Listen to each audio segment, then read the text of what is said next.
ರಾಹುಲ್ ಗಾಂಧಿಯ ರಾಜಕೀಯದಲ್ಲಿ ರಾಹುಲ್ ಗಾಂಧಿಯ ರಾಜಕಾರಣದಲ್ಲಿ ದೇರಿ ಹೇರಿಕೆ ನಂದೇರಿ ಅಂತ ಈ ಸಂದರ್ಭ ಕೇಳಲಿಕ್ಕೆ ಬಯಸ್ತೀನಿ.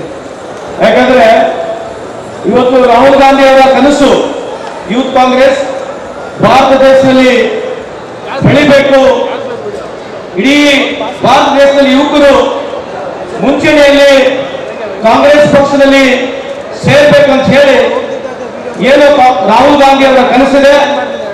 ಆ ಒಂದು ವೇದಿಕೆಯ ಇವತ್ತು ವಿಶೇಷವಾಗಿ ನಮ್ಮ ಯುವ ಸ್ನೇಹಿತರಾಗಿರ್ತಕ್ಕಂಥ ಯುವಕರಾಗಿರ್ತಕ್ಕಂಥ ಮಂಜುನಾಥ್ ರವರ ಪದಗ್ರಹಣದ ಈ ಒಂದು ಸಮಾರಂಭದಲ್ಲಿ ವೇದಿಕೆ ಮೇಲೆ ಆಸೀನರಾಗಿರ್ತಕ್ಕಂಥ ಕರ್ನಾಟಕ ರಾಜ್ಯದ ಉಪಮಂತ್ರಿಗಳು, ಉಪಮುಖ್ಯಮಂತ್ರಿಗಳು, ನಮ್ಮ ಪಕ್ಷದ ಅಧ್ಯಕ್ಷರಾಗಿರ್ತಕ್ಕಂಥ ಡಿ ಕೆ ಶಿವಕುಮಾರ್ ಸಾಹೇಬ್ರವರವರೇ, IYC ಅಧ್ಯಕ್ಷರಾಗಿರ್ತಕ್ಕಂಥ ಉದಯಜಿ ಅವರವರೇ, ಮಾಜಿ ಅಧ್ಯಕ್ಷರು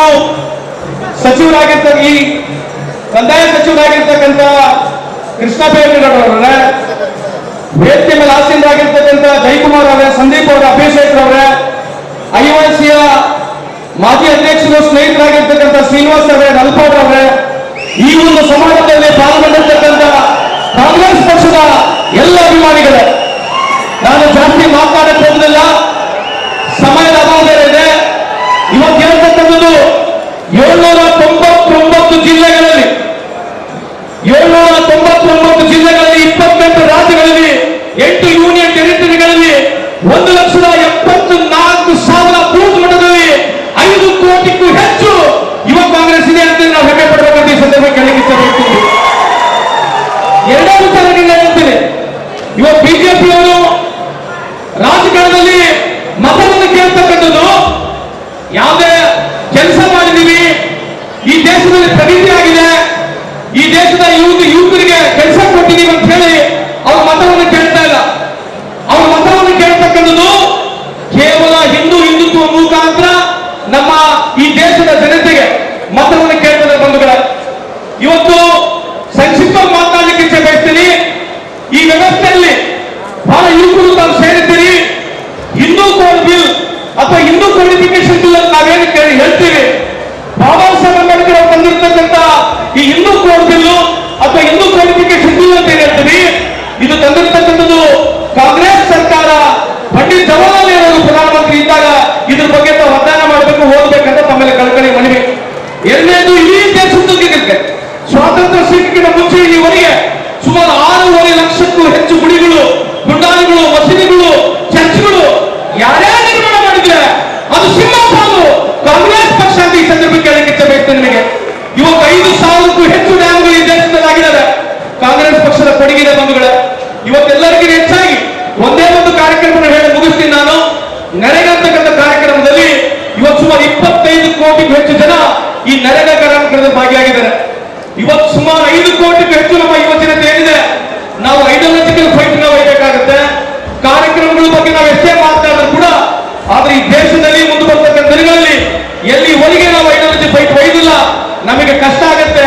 ಅದಕ್ಕೆ ರಾಹುಲ್ ಗಾಂಧಿ ಅವರು ಪದೇ ಪದೇ ಈ ದೇಶದ ಜನರಿಗೆ, ಯುವಕರಿಗೆ ಐಡಿಯಾಲಜಿ ಬಗ್ಗೆ, ಕಾಂಗ್ರೆಸ್ ಬಗ್ಗೆ, ಈ ದೇಶದ ಸಂವಿಧಾನ ಬಗ್ಗೆ ಬಹಳಷ್ಟು ಮಹತ್ವವನ್ನು ಕೊಡ್ತಾ ಇದ್ದಾರೆ.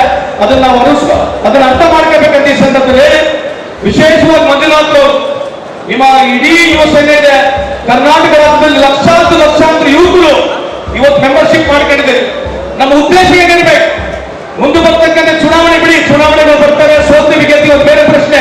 ಆದ್ರೆ ಕಾಂಗ್ರೆಸ್ನಲ್ಲಿ ನೀವು ಯಾಕಿರ್ಬೇಕು, ಕಾಂಗ್ರೆಸ್ನಲ್ಲಿ ನೀವು ಯಾಕಿರ್ಬೇಕು, ಕಾಂಗ್ರೆಸ್ ಯಾಕೆ ಸೇರ್ಬೇಕು, ಕಾಂಗ್ರೆಸ್ ಪಕ್ಷದ ಪರವಾಗಿ ನೀವು ಯಾಕಿರ್ಬೇಕಂತ ಹೇಳಿ ಆ ಐಡಿಯಾಲಜಿಕಲ್ ಕ್ಲಾರಿಟಿಗಳನ್ನ ತಾವು ಇಟ್ಕೋಬೇಕು. ನಮಗೆ ಕಾಂಗ್ರೆಸ್ ಪಕ್ಷದಲ್ಲಿ ಬಹಳಷ್ಟು ಜನರು ಗಾಢಪಾತ್ರಗಳಿದ್ದಾರೆ, ಜಿಲ್ಲೆಗಳಲ್ಲಿ, ತಾಲೂಕುಗಳಲ್ಲಿ, ರಾಜ್ಯ ಮಟ್ಟದಲ್ಲಿ, ರಾಷ್ಟ್ರ ಮಟ್ಟದಲ್ಲಿ ನಮಗೆಲ್ಲ ರಾಜಕೀಯ ನಾಯಕರುಗಳು ನಮಗೆ ಬೇಕು, ಗಾಢಪಾತ್ರಗಳಾಗಿರ್ತವೆ. ಆದ್ರೆ ಯಾವುದೇ ಗಾಢಪಾತ್ರ ಪಕ್ಷಕ್ಕೆ ದ್ರೋಹ ಬಗ್ಗೆ ಅಂತ ಹೇಳಿದಂತ ಸಂದರ್ಭದಲ್ಲಿ ಆ ನಾಯಕನ ತಾವು ದ್ರೋಹ ಬಗೆಬೇಕಂತ ಈ ಸಂದರ್ಭ ಕೇಳಲಿಕ್ಕೆ ಇಚ್ಛೆ ಬಯಸ್ತೀನಿ ನಿಮಗೆ. ರಾಜಕಾರಣದಲ್ಲಿ ಗುರು ಇರಬೇಕು, ಗುರಿನೇ ಇರಬೇಕು ಅಂತ ಒಂದು ಸಂದರ್ಭದಲ್ಲಿ ನಮಗಿರ್ತಕ್ಕಂಥ ಗುರು ರಾಜಕೀಯ ಪಕ್ಷಕ್ಕೆ, ನಮ್ಮ ಕಾಂಗ್ರೆಸ್ ಪಕ್ಷಕ್ಕೆ ದ್ರೋಹ ಬಗೆಯಂತ ಯಾವ್ಯಾವ ನಾಯಕ ನಮ್ಮನ್ನು ಹೇಳಿದ್ರೆ ಆ ನಾಯಕನ ತಾವು ಕೈ ಬಿಡಬೇಕು, ಕಾಂಗ್ರೆಸ್ ಪಕ್ಷವನ್ನು ಬೆಂಬಲಿಸಬೇಕಂತ ಈ ಸಂದರ್ಭದಲ್ಲಿ ಮತ್ತು ವಿಶೇಷವಾಗಿ ಮಂಜುನಾಥ್ ಕಾಂಗ್ರೆಸ್ನವರು ನಮ್ಮ ಜಿಲ್ಲಾವಾರಿಗಳನ್ನ ನೀವು ಈ ಒಂದು ವೇದಿಕೆಯನ್ನ ಸಜ್ಜು ಮಾಡಿ ಎಲ್ಲ ಮುಖಂಡರುಗಳು ಯಾರು ಚೆನ್ನಾಗಿ ಮಾತನಾಡ್ತಾರೆ, ಐಡಿಯಾಲಜಿ ಬಗ್ಗೆ, ಸಂವಿಧಾನದ ಬಗ್ಗೆ, ಬಾಬಾ ಸಾಹೇಬ್ ಅಂಬೇಡ್ಕರ್ ಬಗ್ಗೆ, ನೆಹರು ಬಗ್ಗೆ ಯಾರು ಮಾತನಾಡ್ತಾರೆ ಅಂತವ್ರನ್ನ ಕರೆಸಬೇಕು, ಮಾತನಾಡಬೇಕು. ನೀವು ಕೂಡ ಅದನ್ನ ಅರ್ಥ ಮಾಡ್ಕೊಂಡು ಮನೆ ಮನೆಗೆ ಹೋಗಿ ಮುಟ್ತಕ್ಕಂಥ ಕೆಲಸಗಳನ್ನ ತಾವು ಮಾಡಬೇಕು. ಬಿಜೆಪಿ ಅವರು ಕೇಳ್ತಕ್ಕಂಥದ್ದು ಒಂದೇ ಒಂದು, ಕೇವಲ ಹಿಂದುತ್ವ ಬಗ್ಗೆ ಅಷ್ಟೇ ಓಟ್ ಕೇಳ್ತದೆ. ಇವತ್ತು ನಾವೆಲ್ಲರೂ ಈ ಭಾರತ ದೇಶದಲ್ಲಿ ನಾವೆಲ್ಲರೂ ಇರ್ತಕ್ಕಂಥ, ನಾನು ಕೂಡ ಹಿಂದೂ, ನಾನೊಬ್ಬ ಹೆಮ್ಮೆ ಹಿಂದೂ ಅಂತ ಈ ಸಂದರ್ಭ ಕೇಳಲಿಕ್ಕೆ ಇಚ್ಛೆ ಬಯಸ್ತೇನೆ. ಅದನ್ನ ನೀವು ಸೆಕ್ಯುಲರ್ ಆಗಿ ನಾವು ಕ್ರೆಡೆನ್ಷಿಯಲ್ಸ್ ಇಟ್ಕೊಂಡು ಕಾಂಗ್ರೆಸ್ ಪಕ್ಷದ ಬಗ್ಗೆ ನಮಗೆ ಬದ್ಧತೆ ಇದ್ರೆ ನೀವು ನೇರವಾಗಿ ಹೋಗಿ ಕಾಂಗ್ರೆಸ್ ಪಕ್ಷದ ಸಿದ್ಧಾಂತವನ್ನು ಮಾತನಾಡ್ತಕ್ಕಂಥ ಕೆಲಸ ತಾವೆಲ್ಲ ಯುವಕರು ಮಾಡ್ಬೇಕಂತ ಈ ಸಂದರ್ಭದಲ್ಲಿ ಹೇಳಿ, ನನಗೆ ಕರೆಸಿ ಗೌರವ ಸಲ್ಲಿಸಿ ಮಾತನಾಡಲಿಕ್ಕೆ ಅವಕಾಶ ಕೊಟ್ಟಿರ್ತಕ್ಕಂಥದ್ದಕ್ಕೆ ತಮ್ಮೆಲ್ಲರಿಗೆ ಹೊಂದಿಸಿ, ಇನ್ನು ವಿಶೇಷವಾಗಿ ಬಂದಿರುವಂತವರಿಗೆ, ನೀವು ಯುವಕರಿದ್ದೀರಿ, ವಿಷಯಗಳನ್ನ ತಗೊಂಡು ಹಳ್ಳಿಗಳಿಗೆ ಹೋಗ್ತಕ್ಕಂಥದ್ದು, ವಿಶೇಷವಾಗಿ ನಮ್ಮ ಕಾಂಗ್ರೆಸ್ ಸಿದ್ಧಾಂತವನ್ನ ಮನೆ ಮನೆಗೆ ಮುಟ್ತಕ್ಕಂಥ ಕೆಲಸ ತಾವು ಮಾಡಿ ಅಂತ ಈ ಸಂದರ್ಭದಲ್ಲಿ ಹೇಳಿ, ನಿಮ್ಮೆಲ್ಲರಿಗೆ ಒಳ್ಳೆಯದಾಗಲಿ ಅಂತ ಈ ಸಂದರ್ಭದಲ್ಲಿ ಹೇಳಿ ಏನು ಮಾತನ್ನು ಮುಗಿಸ್ತೀನಿ. ಜೈ ಜೈ ಕರ್ನಾಟಕ. ಕಾಂಗ್ರೆಸ್ ಪಕ್ಷದ ಸಾಧನೆಗಳನ್ನು ಅತ್ಯಂತ ಸರಳವಾಗಿ ನಮ್ಮೆಲ್ಲರ ಮನಸ್ಸು ಮುಟ್ಟುವ ಹಾಗೆ ತಿಳಿಸಿದಂತಹ ಕಾರ್ಮಿಕ ಸಚಿವರಾದ ಶ್ರೀ ಸಂತೋಷ್ ಲಾಲ್ ಅವರಿಗೆ ವಂದನೆಗಳು. ಕಾರ್ಯಕ್ರಮಕ್ಕೆ ಆಗಮಿಸಿದ್ದಾರೆ ಶಾಸಕರಾದಂತಹ ಶ್ರೀ ವಿನಯ್ ಕುಲಕರ್ಣಿ ಅವರು. ಯುವ ಸಂಕಲ್ಪ ಕಾರ್ಯಕ್ರಮದ ವತಿಯಿಂದ ಶ್ರೀ ವಿನಯ್ ಕುಲಕರ್ಣಿ ಅವರನ್ನು ಅತ್ಯಂತ ಪ್ರೀತಿ ಪೂರ್ವಕವಾಗಿ ಸ್ವಾಗತಿಸ್ತಾ ಇದ್ದಾರೆ.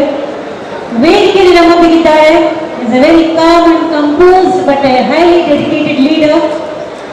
ಅವರು ಬಹಳ ನಿಖರವಾಗಿ ಮಾತನಾಡುವಂತಹ ಕಾಂಗ್ರೆಸ್ ಪಕ್ಷದ ಜ್ಞಾನದ ನಿಧಿ ಅಂತ ಹೇಳಬಹುದು ಕಂದಾಯ ಸಚಿವರಾದಂತಹ ಶ್ರೀ ಕೃಷ್ಣ ಭೈರೇಗೌಡರನ್ನ ಅತ್ಯಂತ ಜೋರು ಚಪ್ಪಾಳೆಗಳ ಮಧ್ಯೆಯಿಂದ ಬರಮಾಡಿಕೊಳ್ಳುವ ಆವರಣಗಳಿಗಾಗಿ.